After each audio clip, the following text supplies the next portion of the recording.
Welcome to the tutorial video on emotional intelligence. This video is part of the Diploma of Leadership and Management suite of videos. This particular topic will focus on emotional intelligence in the context of leadership and management. In particular, what we're going to go through for this unit is to have a look at what is emotional intelligence and why it's important. We'll have a quick look at how it differentiates from normal IQ or intelligence quotation.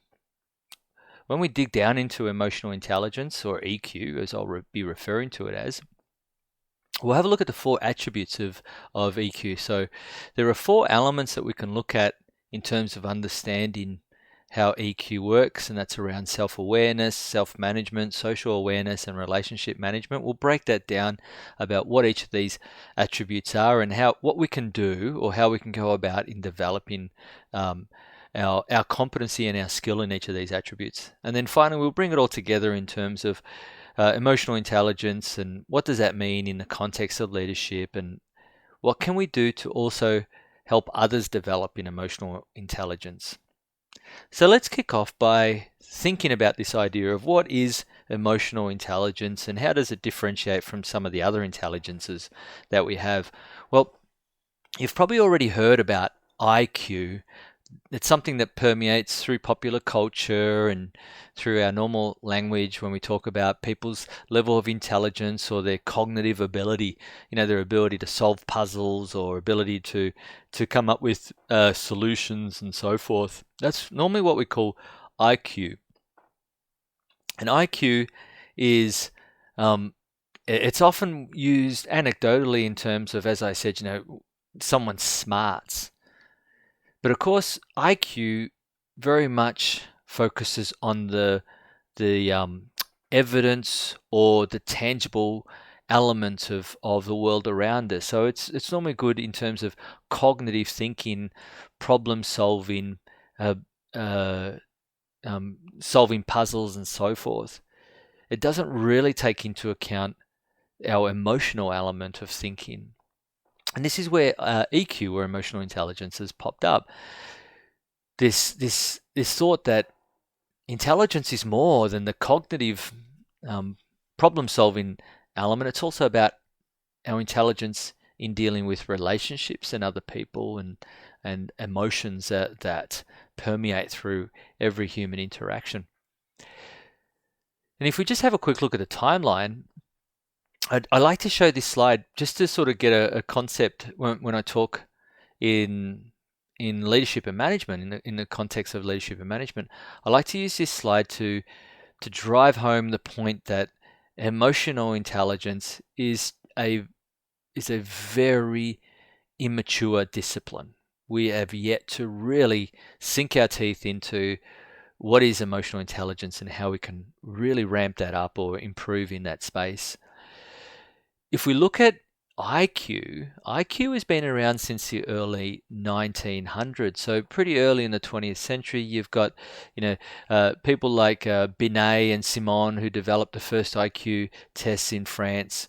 They were mainly used in terms of trying to help educators be able to identify kids with learning challenges or disabilities so that they could tailor the educational approach to those kids. Since the early 1900s, there's been different variations in terms of IQ tests as research has advanced significantly in that space. The way we test IQ has also altered. And now standardized testing is often used in many contexts. So it's not unusual for IQ tests to be part of entry-level exams for things such as university, something that's predominant in the States, for example. Or sometimes, IQ testing can be part of the recruitment process for some roles. You might have to undertake some type of cognitive IQ test. Round about the mid-1980s, a couple by name of Gardner and Payne were questioning whether IQ is the only dimension of intelligence, whether there are other dimensions to it. And this is where they started to explore this idea of emotional intelligence and it's where we first saw the phrase emotional intelligence pop up. And then in the mid 1900s, or 1990s, I should say, we saw Daniel Goleman really popularize the idea of emotional intelligence through a best-selling novel around the idea of EQ and how it can really help people not only improve from an interpersonal perspective, but from a leadership perspective as well.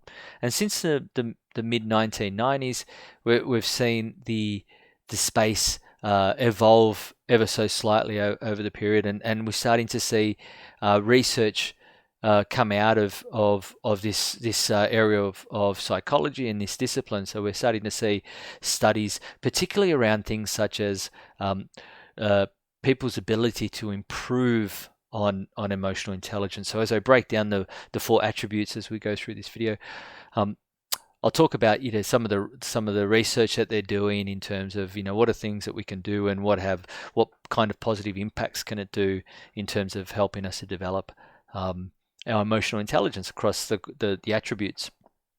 So really just to frame up the start of this discussion, just to sort of say, from a leadership perspective, a leadership and management perspective, it's really important that we understand that emotional intelligence is a critical skill that we must possess to be effective leaders.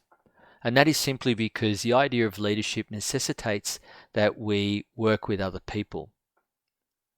Of course, how well we work with other people will depend on the relationships that we have with other people.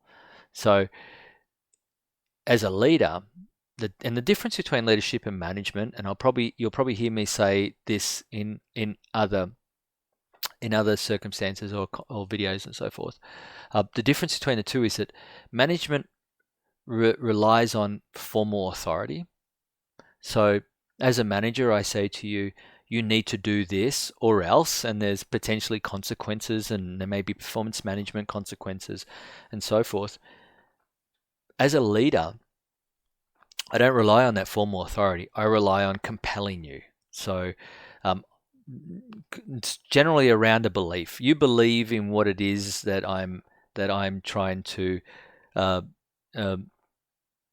promote, or what it is that I'm trying to get you to do, and because you believe in that same vision that I have, and you believe in my ability to get us there, you will follow, not because of some fear of retribution or my formal authority, but because of a belief.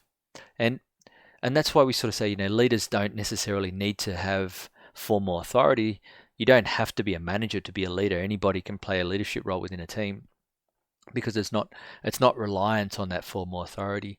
So if I go back to this idea of emotional intelligence, and emotional intelligence is about being able to build good, productive working relationships with people. It's critical to good leadership. If you want to be an effective leader, it is really helpful if you have high emotional intelligence, because it means that you can read the mood of the room, you can read the mood of people, and you can respond accordingly. Sometimes you can respond in one way, in another case a different way. And I'll talk more about that as I unpack it. But just to sort of say, emotional intelligence is really, it's as a discipline, it's barely crawling. So that means that we have to keep an open mind. We need to recognize that it's an important part of our leadership skills and capabilities, but that the evidence and the research in this space on how we can improve is still growing. So therefore, it's something that as effective lifelong learners, we should be continually keeping an eye on this space as the volume of evidence and the volume of research increases, and we start to get a better understanding of how we can improve, or a better understanding of emotional intelligence, and then an understanding of how we can improve. That we need to keep our finger on the pulse so that we can continually fine-tune our skills and competencies to align with what we know as best practice. So I'd just like to make that point, sort of say, once you complete this unit and you complete it successfully, it's not a matter of, I'm really switched on with EQ and I never have to go back to it. It's to say, that's great, but understand this is a moving, shifting target. So So keep one eye on this space because it's going to be continually moving. And the other thing that should be mentioned as part of this is that social standards constantly move. So we have to adjust according to that as well. So what is a social norm today will not be a social norm tomorrow, or potentially may not well be. And also what we may not consider to be something important today by social standards may well be important tomorrow, and we need to adjust and adapt to that. So I'll make more of that as we go through it. All right, so let's unpack emotional intelligence, or EQ, a little bit more as we go through. What is emotional intelligence? Well, emotional intelligence refers to our capacity to recognize our own feelings, to recognize the feelings of other people, and then to motivate ourselves to respond in a particular way so that we can manage our emotions and manage the responses that we get from other people, or influence the responses we get from other people to get to the outcomes, the relationship outcomes that we're seeking. And we'll, as we go through this unit, we'll really unpack what that means. But fundamentally, it's about emotional intelligence is about consciously being aware of your own emotional levels at all stages. Being aware of your own emotional levels, but also being aware of the emotional levels of other people, and being aware of how your emotions and their emotions are influencing the situation that we're currently finding ourselves in. And then what do I have to do in terms of my emotions so that I can influence other people's emotions so that we can get to the outcome that we're at. So I'm leading a group of people. This is a very challenging situation we're facing at the moment. Some people within that group are nervous, others are skeptical, others are cynical, and generally speaking, everybody's a little bit stressed about it.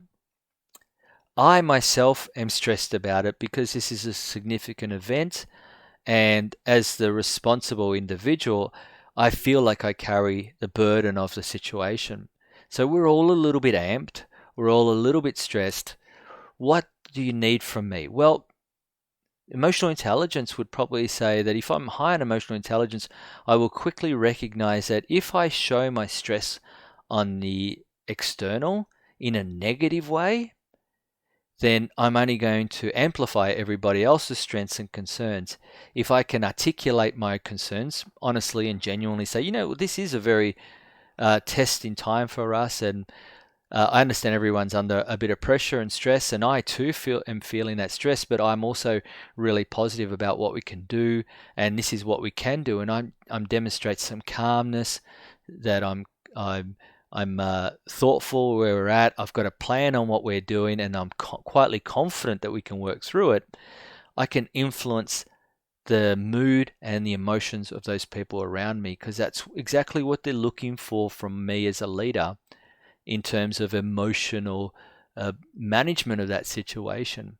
So in a similar situation to that, or in that particular situation, Daniel Goleman would say, look, as a leader, Tony is demonstrating good emotional intelligence, as opposed to I get all stressed and I'm all flighty in my response, and I start snapping at people, and I really wear that stress on my sleeve so that everyone can see it, and I'm reacting to situations rather than responding, and then everybody sort of starts to take on board the behaviors that I'm doing, and I start to see everybody else starting to get really flighty and stressed and reacting in a particular way. And in that case, Daniel Goleman would probably say, well, from a leadership perspective, I don't know if Tony has provided the best emotional intelligence or emotional intelligent response that he could have. If your emotional abilities aren't in hand, and if you don't have self-awareness, if you're not able to manage your distressing emotions, if you can't have empathy and have effective relationships, then no matter how smart you are not going to get very far. And this is Daniel Goleman talking about why it's important as a leader, in that we can be the smartest person in the room, we can be the most knowledgeable person in the room in terms of facts and data, in terms of the quantitative elements of the situation. But if we don't understand the people we're trying to work with, their capabilities, their strengths and weaknesses, how they're feeling, and what their concerns are with that, and how I'm feeling and what my concerns are. If I cannot manage all that, well, it's highly likely that my smarts aren't going to be able to get the outcome that I want. Because even if I do know the solution, people perhaps won't be listening. So let's unpack a little bit of this emotional intelligence. And I talked about these 4 attributes, and those 4 attributes we can break up into these 4 quadrants: self-awareness, social awareness, self-management, and relationship management. And if we look at this particular diagram on this slide, you can see the very first column, we've got personal competence and social competence. And then on the other axis across the top, we see what I see and what I do. So if we look at personal competence, these are the things that I myself have control over. I can control my level of self-awareness, and that is in terms of what I see. And I can also control what I do, which is my self-management. So I know that I'm stressed, so therefore I can take a breather. I can try and calm down. Maybe I need to separate myself from the situation a little bit, and so forth and so forth. So that's my personal competence in terms of what I see and what I do. But then I've got social competence as well. And this is, in terms of what I see, is my social awareness. How attuned am I to what's going on around me? Am I noticing how other people are feeling? Am I able to pick up on the cues that they're demonstrating? And then what do I do with that? Am I able to get an outcome that I want from what I see in that social awareness? So from what I see, what can I do to get the outcome? And an example I gave before, that might be about getting people to work on a problem together, cohesively as a team, for example, as a relationship management outcome. So self-awareness is your ability to accurately perceive your emotions and stay aware of them as they happen. Now, the key point here is in the moment. Self-awareness, many of us have the ability to be self-aware after an event. So, we have a situation and then we may mull over it afterwards and reflect on our behavior afterwards, and we may feel positive about how we acted, or we may feel remorseful about how we acted. In terms of high emotional intelligence, the important element is about in that moment. Am I self-aware? So right now I'm stressed about this, but am I aware that I'm stressed, or am I just running around being all frantic? If I've got high emotional intelligence, one of the important elements or attributes that I'll have or demonstrate is that I've got this ability to be self-aware in the moment. Don't have to necessarily be conscious about it. I can be self-aware in the moment, unconscious. And that means intuitively I've got my finger on the pulse in terms of how I'm feeling and my emotions. Self-management is my ability to use that awareness of my emotions to stay flexible and positive and direct my behavior to the things I can influence. So that's me aware of how I'm feeling, but then being able to do something about that. And we'll talk more about flexibility and positivity as we unpack that shortly. And I'm going to unpack each of these in turn. Social awareness is my ability to accurately pick up on the emotions in other people and understand what is really going on. What's happening here? And it might be even like, what are the triggers, what are the causes, and so forth. Relationship management is my ability to use awareness of my emotions and that of other people's emotions to manage the interactions successfully. And of course, that's highly subjective. What's successful? Well, if it's from my perspective, it'll often be around my own agenda. Hopefully it's collaboratively. We've got a number of key stakeholders. We all want to get to this successful outcome. So we're all sharing the relationship management goal of being able to successfully get to that point. So what does all that mean? Well, here's a little illustration of it. So up in self-awareness, that's me. Not really me, but let's just imagine that's me. And I'm feeling pretty good. I'm driving to work today, and I get lost in my thoughts. And before I know it, I'm 10 kilometers over the speed limit, and I get pinged by a camera for speeding. So all of a sudden my positive mood goes to a distress mood because, and it might be a number of reasons. I can't afford the fine, I don't want to lose my demerit points, or I'm just disappointed with myself. So if I've got good self-awareness, I would recognize that I'm disappointed. I would probably validate that by saying, well, I should be disappointed. I should have been paying more attention. This is second time this has happened in the last couple of months, and I need to get better, and I've made a commitment to myself to be more conscientious about it, and so forth. But I would quickly then be able to move on and say, okay, well, look, I'm disappointed with myself, but I'm about to go into work, and there's nothing I can do about this now, and I don't want to be going into work with a dark cloud over me, because that's just going to bring everybody's mood down.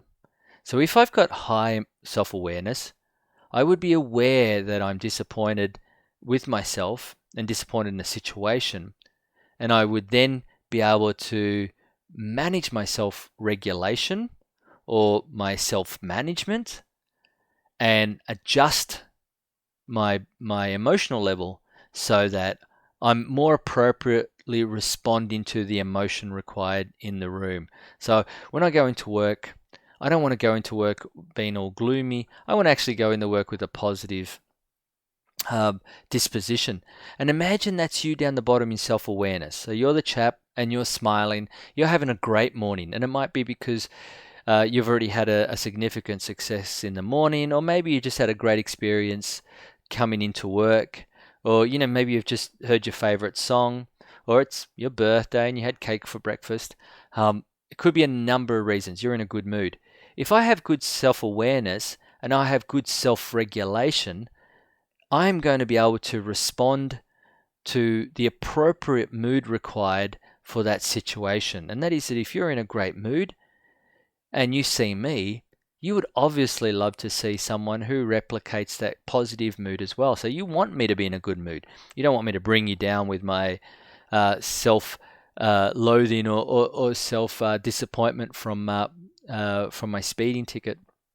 So this idea of, because I have self-awareness, I'm able to self-regulate, adjust my mood to become happy so that it's more in line with my social awareness, which is that I can see, I'm reading the room or reading you as an individual, and I see that your emotional level is positive, so I do that.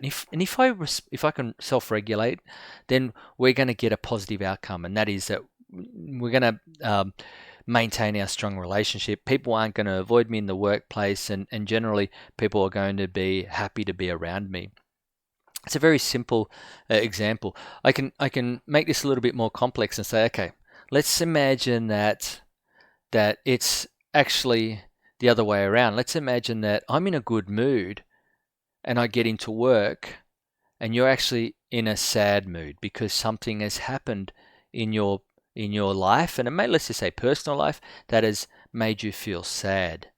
But I'm in a great mood. I just finished listening to my favorite song and I'm so amped and really excited about that, and I'm, just dancing around.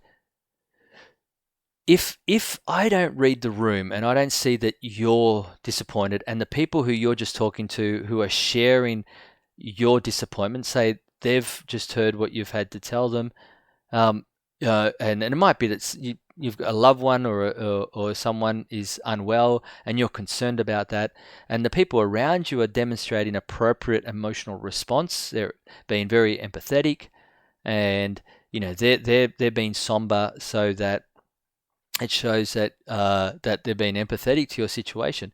And I come in and I don't read the room and I'm still all very excited. Then in terms of social regulation or the relationship management, it's going to come out as being a bit tone deaf to the environment or reading the room. So that's an example of where I'm not demonstrating appropriate emotional intelligence to an environment. If I now ramp it up to a leadership environment or a leadership example, imagine that I'm in a leadership role. And I gave an example before where the group is stressed, but let's take it from a performance management perspective. I may actually be in a really great mood, but someone has done something in the team that has broken one of the key behaviors or agreements that we've got as a team, and it's my responsibility to take action on that because it's part of my role, it's part of my responsibility, and the rest of the team is looking for me on action on this. But I personally, as a leader, I've got some other bigger issues pressing, and to be perfectly honest with you, this is not a big thing for me, but I know it's a big thing for the team.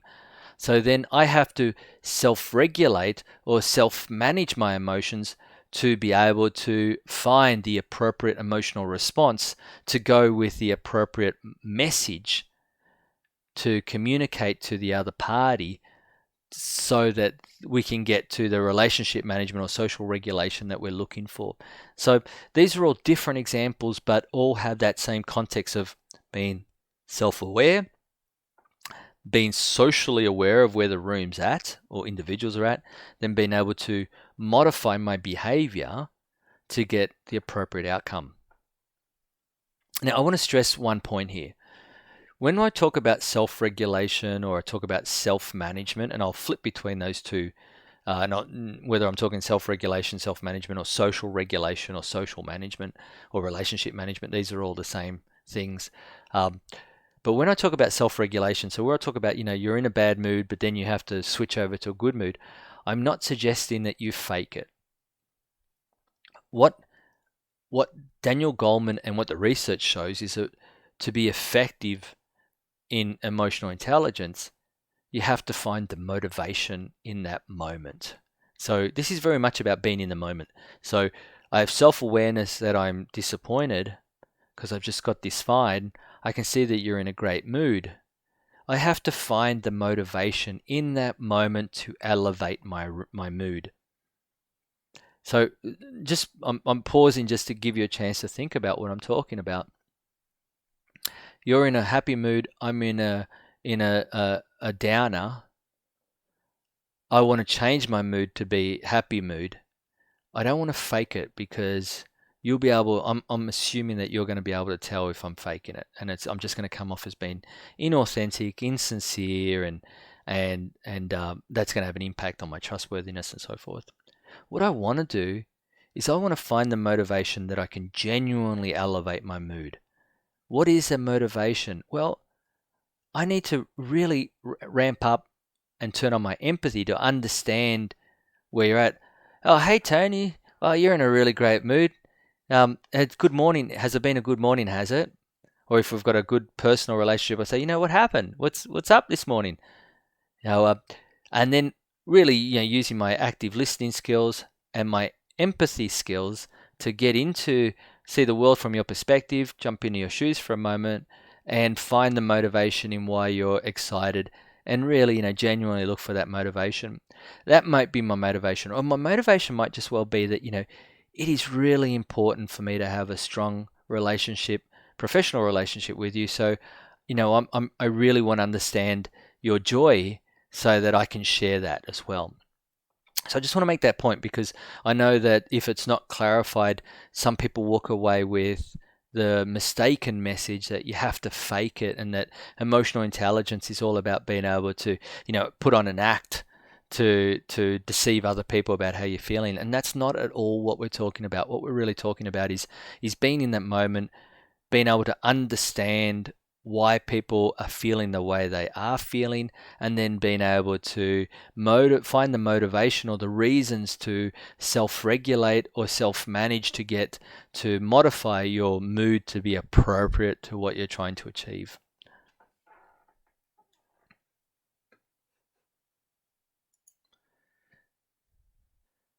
Okay, so let's dig into the self-awareness attribute. So the first step of being emotional intelligent is about knowing what our own limitations and what our own strengths are. So what are our strengths? What are our weaknesses? Both conscious and unconscious. So we have weaknesses that we're aware of, but we also have weaknesses that are in our blind spot that we may not well be aware of. What are our emotional triggers? What are the type of things that really set us off? And what are our patterns of behavioral responses? Most of us have particular patterns of behavior that we demonstrate under certain circumstances. so that if you have particular triggers in a particular context, most likely where we will have a pattern of response in a particular way. First part of self-awareness is being aware of these things. What are my strengths? What are the situations when I perform really well, or that I have positive outcomes? What are my weaknesses? What are those situations where perhaps I'm not at my best, or I'm not the best person to deal with this? And what are those triggers? What are the events or causes, or what are those things that I might hear or see that will elicit a particular response from me? So undergoing an analysis or assessment of these things and understanding this about myself will help me to be able to more appropriately respond. So understanding how to best build a workplace relationship is knowing what situations we respond well to and what situations we don't, so that when those positive situations pop up, we can stand up. But when those situations pop up that we know challenge us, we can take appropriate action to that, whether that is to step back, remove ourselves, or just to have mechanisms in place to support us. Would all be examples of taking appropriate actions. Be aware of when we have to focus on modifying our behavior. So certain triggers may get us to think about, oh, hang on, I should really take extra care here about how I respond to this, because I may well have a disposition to be reacting in a particular way. And then communicate and interact with other people in a way that is leveraging off those strengths that I have, a way that is working on what I can do really positively, but also minimizing or mitigating my weaknesses and making sure that I'm not exposing myself or my team or others to those weaknesses. A big part of that, of course, is stress. Emotional triggers and stressors often relate hand in glove, but play a big part in how I emotionally react or respond to a situation. And of course, these will be different for each of us. Emotional triggers or stressors will be different to each person, and the amount of stress or the amount of a particular trigger will also be different, depending on the individual, levels of resilience, experience, and so forth. So some triggers we can handle well, and of course others not so well. And just also taking into consideration that some of those triggers that some may find stimulating can be distressful for other people. So a particular challenge one individual might find really invigorating and stimulating, someone else might find really, really distressful. And that's going to vary depending on the individuals. It's important for us, especially if we talk about us in emotional intelligence and in leadership, it's important for us to understand that about ourselves. And when we talk about social awareness, it's also very important for us to understand that about others around us.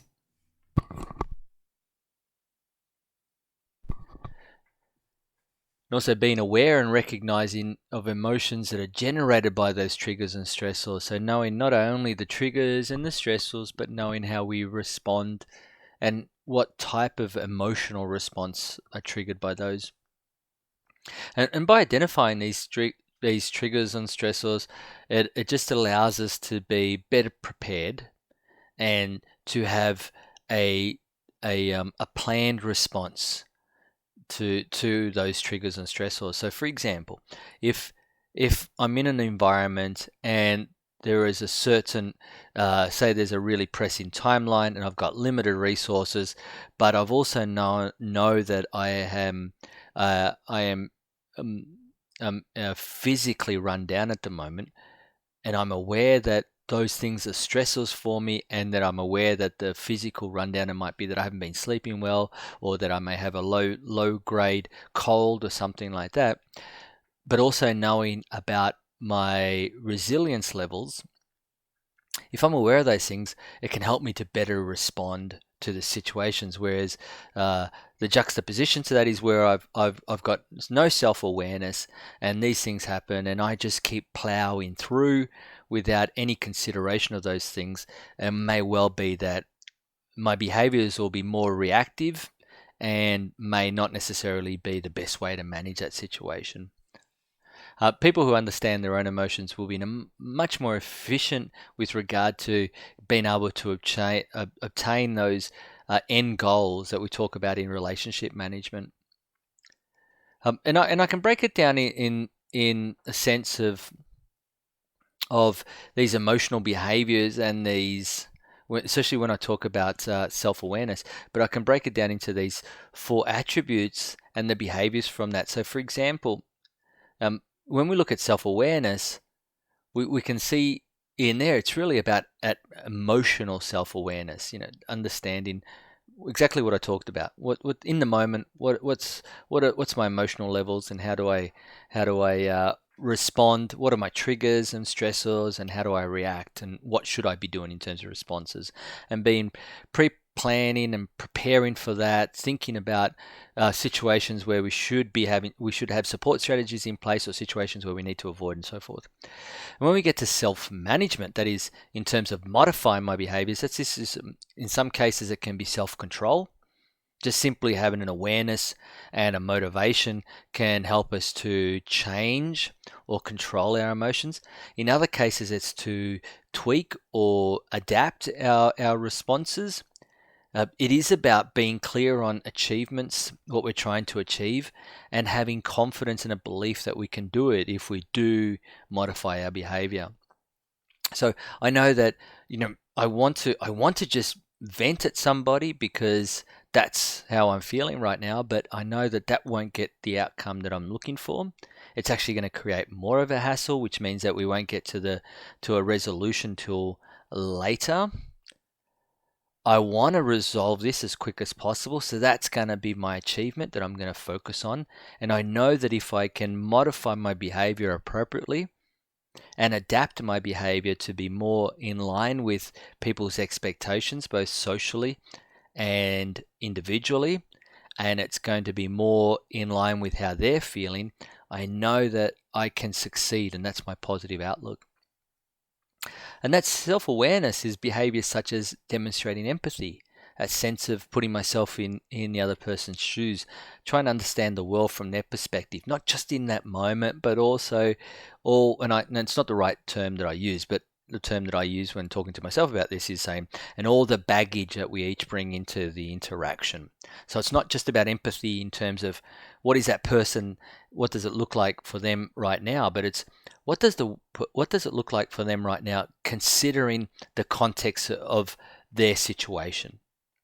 So it's one thing to say, I can empathize what it would be like in their situation as a middle-aged white male, but then if I think about the context of it, I think, well, but what's it look like as a younger female, or someone of a minority group or something like that? I can immediately start to nuance my level of empathy to be more in line with what does the world and this experience look like from the other person's perspective. And then this gets us in more of a broader context that not only individual but also the organization, and that organization can be team, can be branch, division, it can be the broader organization or agency. And then finally, the relationship management is this idea of influencing, coaching, mentoring, and it can include things such as conflict management or team building, or just that inspirational motivation leadership. So that's what is self-awareness and those behaviors that fall within that. I want to now talk about developing that. So we know that that's an important attribute, and it's the critical underpinning, it's the foundation by which the rest of the emotional intelligence framework scaffolds on this idea of an underpinning self-awareness. How can we develop this? Well, to be honest with you, most recent research shows that it's very limited how much people can actually develop in this area. And as I said, we're still very, very new into this. So We don't really know what the state of play is, but this is what we know so far from the research, that at a best case scenario, we can look at about a 6% improvement. So through things such as coaching, mentoring, stopping in the moment, and okay, I'm in this situation right now. If I can stop in the middle of this situation and assess, reflect on how do I feel? Is it appropriate? How should I be feeling? What's the outcomes? What should be the appropriate response to get to the outcome that I want? But really anchoring in on this, how am I feeling and what are the reasons for this feeling? If I can work with the coach and we can stop mid interaction and have this reflective activity going on, over time I can improve my self-awareness by about 6%. So that's pretty good, considering that, as I said, we're still in the early stages. But it does show that where we're at the moment in terms of emotional intelligence is really at an intuitive level. When we look at people and say, yeah, those people are really highly emotionally intelligent, we're most likely looking at people who have developed these skills through other forms and have been able to build on those intuitively rather than instructionally. However, we can take lessons away from this. We can learn from this research that's been done so far to say, okay, well, if we stop and we think about how we're feeling in the moment, that can have a significant influence in terms of how we respond. So when we're in the moment, is to make sure that we do have as part of our process the ability to stop and think about, okay, so I'm thinking about what's the problem, what's the solution. I also need to be thinking about, how am I feeling right now? What's my emotional level? How am I stressed? Is this triggering stress? Is this triggering certain emotional responses? Are they the best? Am I in the best state of mind to be dealing with this right now?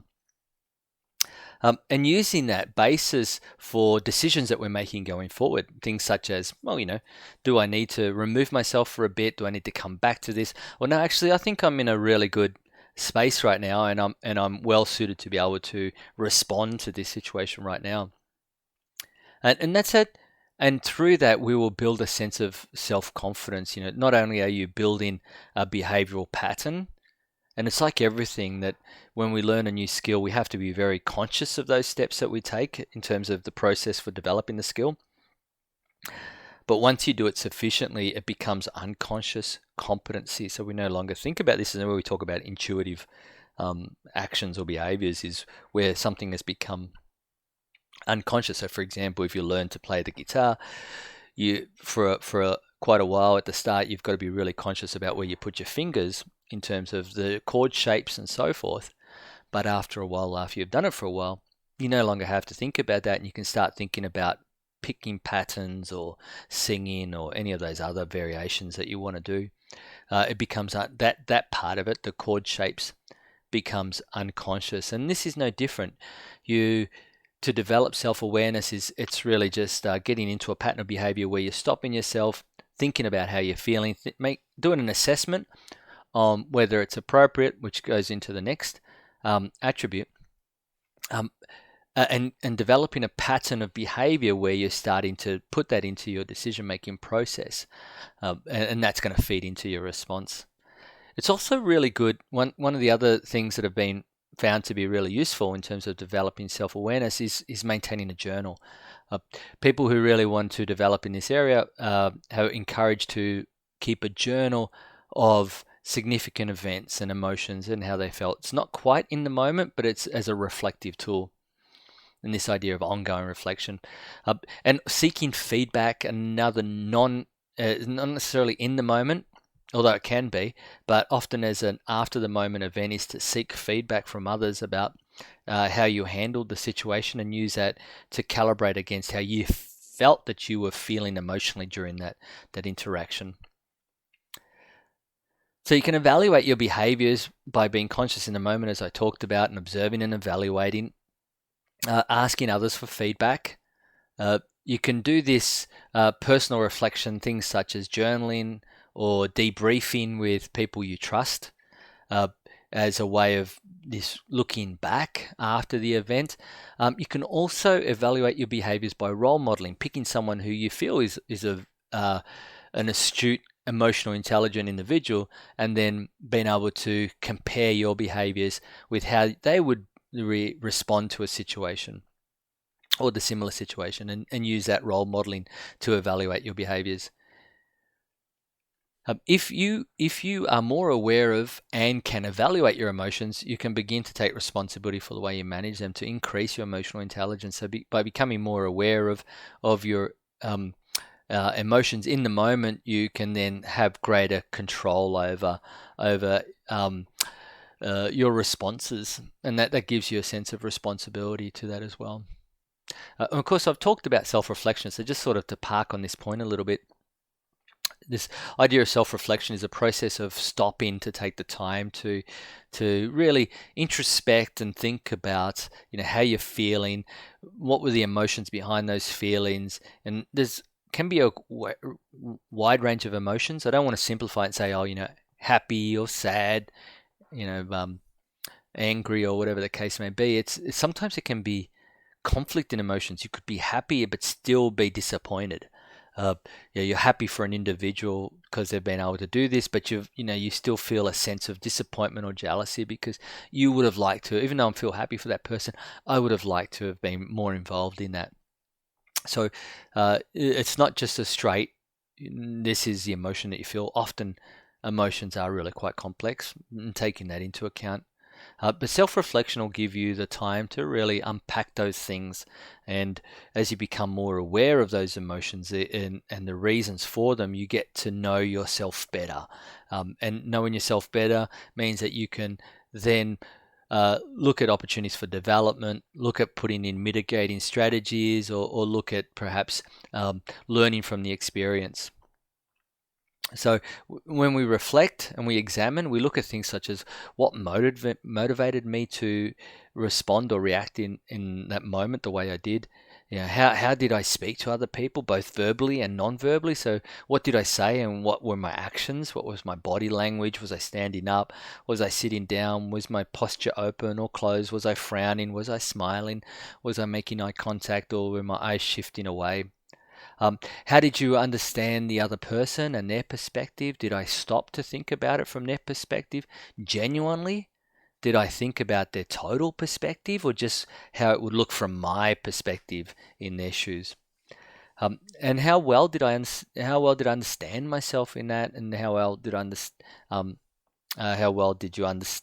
did others understand me and I understand myself? So if we then dig into self-management, this is the idea of being able to modify and control our behaviors. This is where we are looking for a consequence of the self-awareness. So we are self-aware. We know that we feel a particular emotion, but we recognize that we want to perhaps modify that emotion, and this is where self-management come in. Self-management can be modification, it can be a continuation of an emotion, can be a elevation or a decrease in the demonstration of an emotion. Now, self-management skills are the ability to regulate and control feelings and emotions.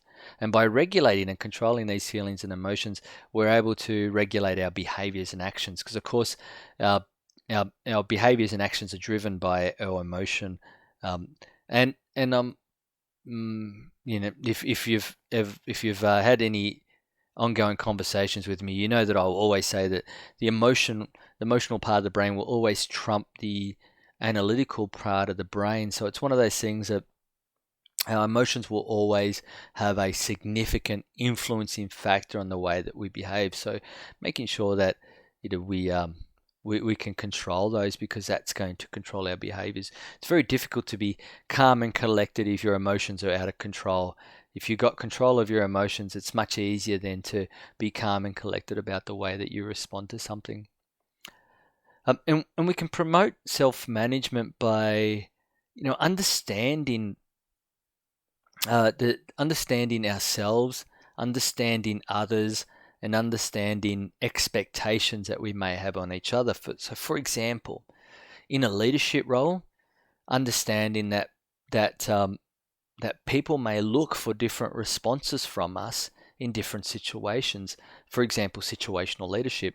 Situational leadership is the idea that individuals and teams require different styles of leadership in different situations. So, for example, a very junior and inexperienced individual or team will want more directive leadership from me than a highly experienced uh, and competent team who will want less directional leadership and probably greater autonomy from me. Um, One style is not better than the other. It's just more suitable to that context. So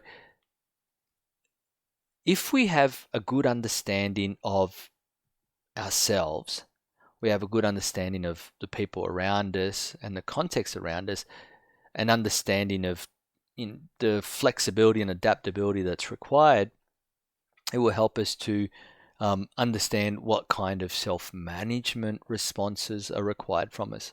And being flexible and adaptable in your leadership style, for example, autocratic leadership, which is very much, I say, you do. Democratic leadership, which is, we decide and you do. Or laissez-faire, which is more like, you decide, you do. So it's pretty much a hands-off. So that feeding into the previous point, but this idea of being flexible and adaptable depending on what's going on out there. But also about being aware of influencing factors, because often more is interactions are a bit like an iceberg where you get to see the tip of the iceberg, but there's generally a lot of stuff going on below the surface. People's stress levels, personal issues that they may also have, cultural factors that come into play about, how emotions are managed, how they're expressed, what they mean, and so forth. And as I talked about earlier, finding that motivation in the moment, finding the motivation to modify my behaviors because I think this is really important. And one of the other points that I sort of want to make in hand in glove with motivation is this idea of delaying self-gratification for a long-term success. What do I mean by that? Well, sometimes in terms of self-management, we have self-awareness, and we might be self-aware that we're stressed and we're cranky about something, and we're aware that we should be modifying our behavior. But you know what? I am so peeved off at the moment that I just want to vent, and I don't care what the consequences are because I just, it's just going to make me feel really good to just give someone a piece of my mind. And that's an example of self-gratification in a situation where it's not the best outcome, especially if I'm in a leadership role. So sometimes you have to delay, oh man, I am so peeved, and nothing would make me feel better than just to sort of give this person a piece of my mind. But you know what? It's not really going to get what I want, and it's going to make me miserable in the long run because it will take me longer to resolve this. It's probably going to initiate a whole heap of other issues that I don't have time to deal with. And deep down, I really want to have a good relationship with this individual or this team or this client, and I can't see how this can do this. So if I manage this situation, if I'm able to control my emotions and I'm able to focus on the positive stuff and work on steps 1, 2, 3, I think I can really get this resolved quickly and we can move on to the next thing. Now that's an example of where I'm delaying my self-gratification and I'm trying to find motivation in that moment to go down a different path. And this is all really critical in self-management. And these are the type of behaviors that you will find in someone who is has a high level of emotional intelligence. So of course, going with emotional intelligence and going with self-management on the flip side, and I could have presented social awareness before social management or vice versa. It's not really one before the other because they sort of work both together. But this idea of social awareness, my self-management response will be dependent on how I read the mood of the room and the individuals. So Bradbury and Grieve talk about they phrase it this way, social awareness, the ability to recognize and understand the mood of others and the entire groups of people. So, you can walk into a room and you can get a sense of what is the emotional level of an individual within that room, or the room itself in general, or clusters within that room. And this is really this social awareness, and some of us are better intuitively at this than others. So for example, your classic Mr. Bean, who has absolutely no social awareness at all, to those who are really highly tuned to it. So that someone can walk into can bump into someone and get a quick sense of how that person is feeling, or can walk into a room and get a quick sense of the mood of the room and respond accordingly. So social awareness is performed through any kind of sensory receiving activity that we undertake. So we can gather sensory data from what we see. So visual cues, we might see people smiling or frowning, open body language, closed body language. We might see barriers between people, like tables, or sometimes walls, or sometimes chairs, or just any type of physical barriers. Or we might see people very much open body language facing each other, which means that they're really connected. So we see these visual cues. We see people smiling, we see people nodding, making eye contact, we see an absence of barriers, or we might see the other way around. We might see people frowning, people not smiling, avoiding eye contact, closed body posture, all kinds of physical barriers. And this is going to give us a sense of what the mood of the individuals or the room are. We can also really ramp up our active listening skills, listening to what people are saying, listening to the words that they're saying, but also reading the emotions within what they're saying. So usually when we're listening to people, we are gathering facts about what they're saying, like the content, but we're also gathering information about the mood within that. We're looking for that understated or unstated emotional level within that message. So social awareness is really about being connected to both the visuals and the auditory cues to sort of get a feel for what the mood of the individual or what the mood of the room is. And I talked about those visual or those or those verbal cues, and of course, importantly with that is then to use that to elevate our empathy, put ourselves in the other person's perspective, understand what the world looks like from their perspective. And again, I stress this point that empathy isn't about what does the world look like from your perspective as Tony Pan. It's about what does the world look like from your perspective as you. So this is where we now need to also start thinking about diversity, which I'll come to shortly. We can develop social awareness through things such as training, coaching, mentoring, direct learning, self-paced learning, where we can learn about things like non-verbal cues. So there's lots of great stuff out there about understanding body language, whether it be facial expressions or whether it's body posture. There's also some great stuff out there in terms of understanding different visual non-verbal cues for different cultures as well. Again, something I'll come back to with diversity shortly. We can also develop social awareness through practicing empathy. Seek feedback from people you trust about you. Did you feel that I understood what you were saying there? Do you think I understood the message, but also the emotion behind that? And keeping an open mind that the world does look different from our perspective, that the way that we experience the world isn't the only way that people experience the world, that the experience of someone who's not a middle-aged male like myself is as valid as my own experience. Everybody's experience is valid, and I have to keep an open mind to that.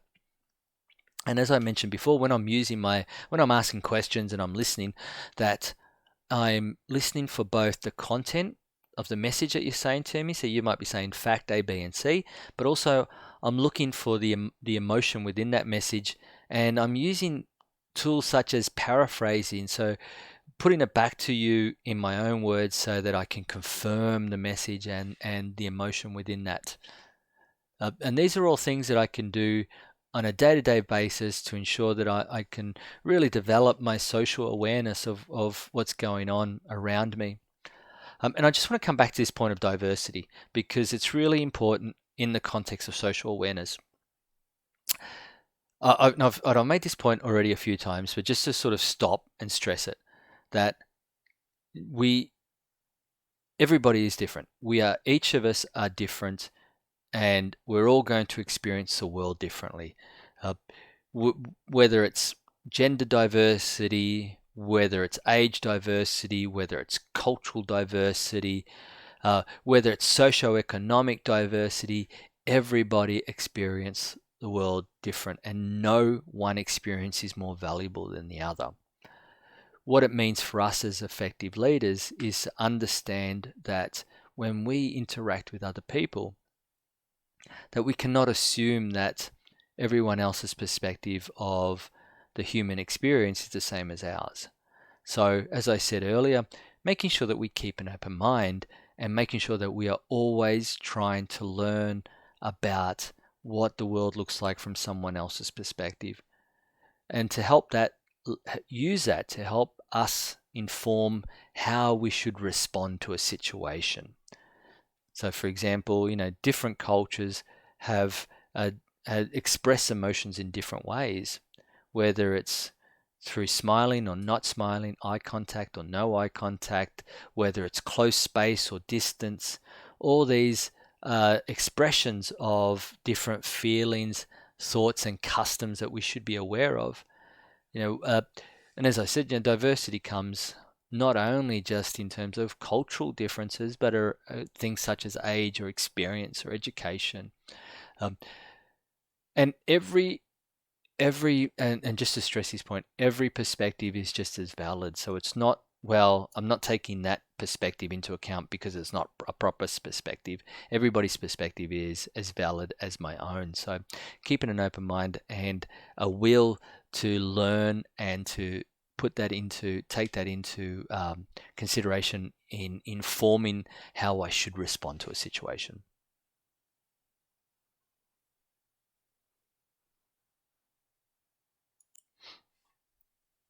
Okay, so far I've talked about self-awareness, I've talked about self-management and social awareness. I've talked about what each of those are and what we can do to develop and enhance those. I want to talk about the last attribute now, which is relationship management. Now, this is the attribute that is a result or the byproduct of what we've done so far. So if we have good self-awareness, we have good social awareness, and we can read individuals in the room well in terms of emotional moods and feelings, and we can regulate and control our emotional responses so that it is appropriate to those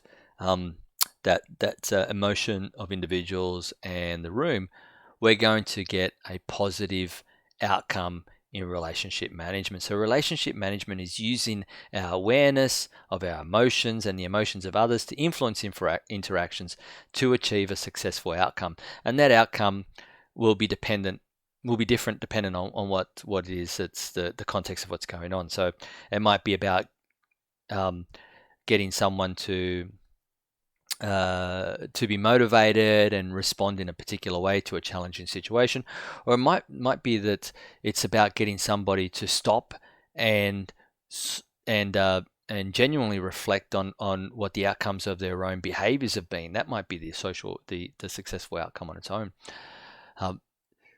Relationship management takes time, effort, and skill. So getting to these outcomes is something that sometimes actually takes a bit of time to get through. So it's not we can wham bam, we're done.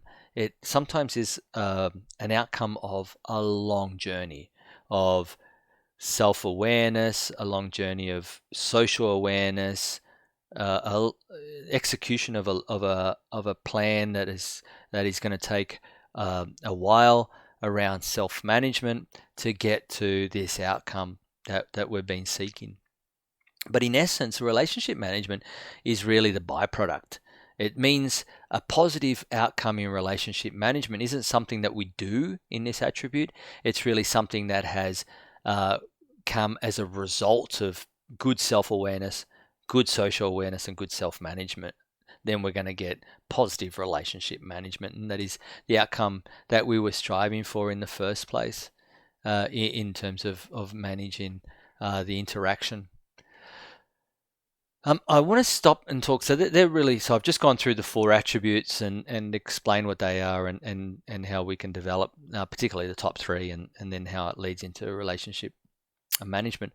But I now just want to, in terms of finalizing on this tutorial video, just talk a little bit about encouraging others to do the same thing. So we're developing our emotional intelligence. And what we want to do as a leader is we also want others to develop their emotional intelligence as well, because the most effective teams are where everybody takes a good leadership role. And by doing that, everybody's demonstrating good emotional intelligence, and that's going to build the relationships within our team, both internally with internal stakeholders, but also externally with our external stakeholders, such as clients, suppliers, and so forth, investors, if that be the case. So let's talk a little bit about encouraging others to improve their emotional intelligence. Well, one of the first steps about getting others to develop their emotional intelligence and encourage that is to get people to start thinking about the things that we've been talking about what are they feeling, what are their emotions, what are the triggers for those things, and how can we express that? Because a critical part of that is that that sharing of those emotions, so that people know how they're feeling authentically, rather than trying to bury everything under. So effective leaders encourage and welcome expressions of feelings and emotions. One of the traps that particularly young leaders make new to the role is when you don't have a lot of confidence in your ability, is that you tend to avoid tend to avoid encouraging people to express their feelings or emotions, or you tend to avoid situations where people are going to be expressing those for you because you're not confident in your ability to deal with them. In a progressive modern day team, now I must say this was definitely not the case 60, 70 years ago, but in our current social norms, where you have a team of diverse individuals that reflect our current social norms, progressive high-performance teams will encourage individuals to express feelings and emotions, because it gives us an opportunity to work through those, to resolve those, rather than to not address them and have them fester and grow and eventually lead to large-scale conflict, which leads to things such as people being alienated, people feeling disengaged, to increase absenteeism, increase turnover. So one of the things that we want to do as leaders, especially around this idea of emotional intelligence, is really encourage people to, in a constructive and positive way, express how they're feeling, and having the mechanisms in place for that. So things like regular communication mechanisms, such as meetings or toolbox stand-ups, scrums in some cases, encouraging emails, encouraging instant messaging if that's one of your platforms, or even just management by walking around to have opportunities for people to express and raise concerns that they have.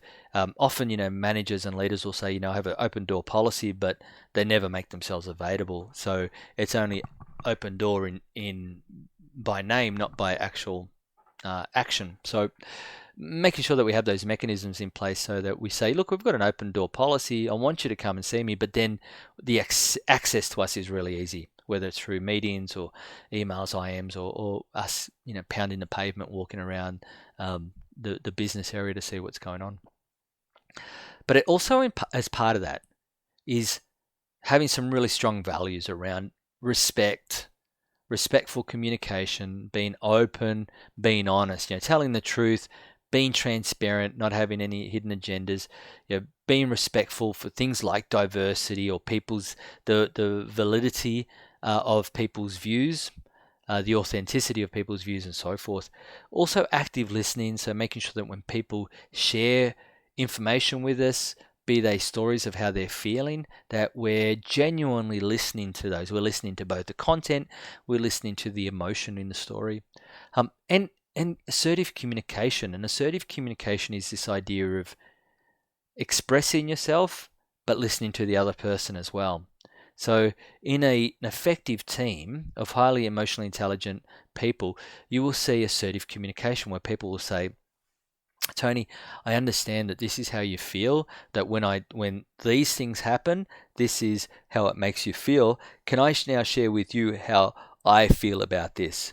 So when these things happen, this is how I feel. And now we've got a really good understanding of how this situation impacts on both of us. Now, can we build on that to come up with a positive outcome? And that's an example of assertive communication. Often people mix up this idea of assertive communication with aggressive communication, which is they have this false sense of assertive communication is about being more brash or talking louder or stomping your feet more, and it's not the case at all. It's about getting your message across, but it's also about, really importantly, listening to the other message as well and confirming that you understand that. And of course, as effective leaders, we want to role model the behaviors that we want to encourage and we want to see from others around us. So, we have to be expressing how we feel in a constructive way. We need to be making ourselves available, as I talked about earlier, but we also need to be demonstrating these really strong communication skills, such as active listening or working within the values of communication and so forth. And as part of that, then continuing on this idea of developing emotional intelligence in others, is just making sure that the team is aware of what is emotional intelligence.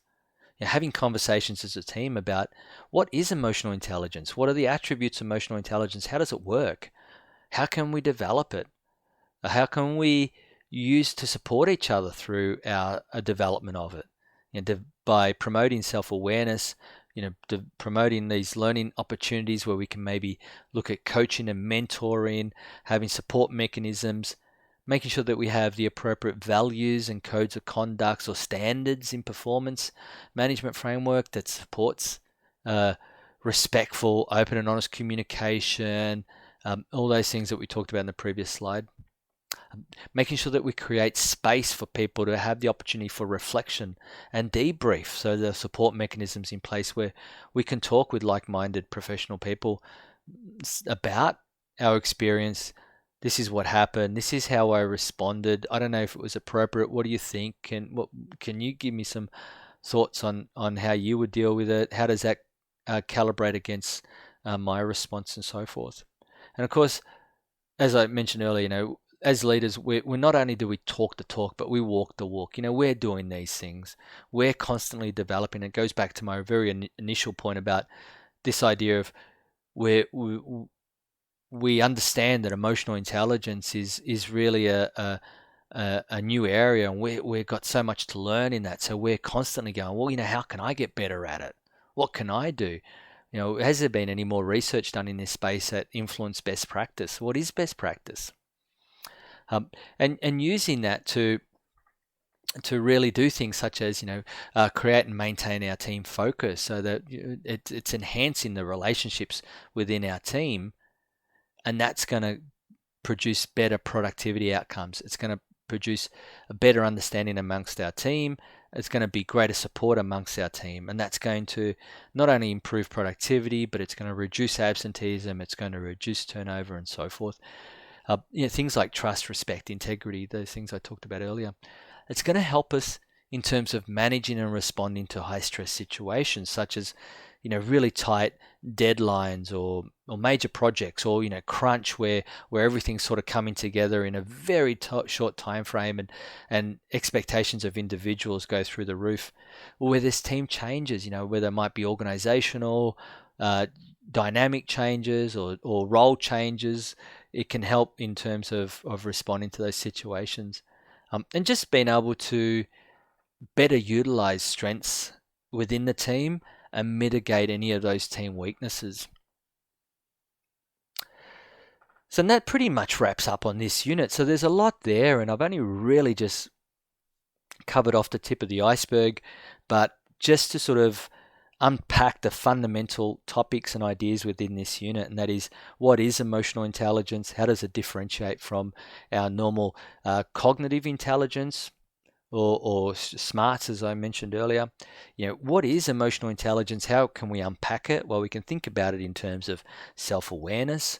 What is self-awareness, and what can we do to improve our self-awareness? What is self-management? What can we do to improve that? What is social awareness, and what can we do to improve that? So we've unpacked all those three attributes, and then talked about the fourth attribute, saying if we do those things well, it's going to have a positive impact in terms of our relationship management. And then finally, just to wrap up on this unit, this idea of emotional intelligence. Why is it important for us as leaders, and why is it important for us to sort of feed these ideas down into our team and encourage them to develop emotional intelligence so that it can benefit all of us? Hopefully that's helped to provide some framework for the unit and help you through working through this topic. As I mentioned at the start, it's a really important component of our skill set as leaders and managers. It's often, some people find this unit really challenging because it is a lot of navel gazing. Some people find it really interesting and really jump into it. And again, it depends on individuals and whether we have a preference for a more analytical kind of approach to thinking, or whether we have a more nuanced ambiguous acceptance to it.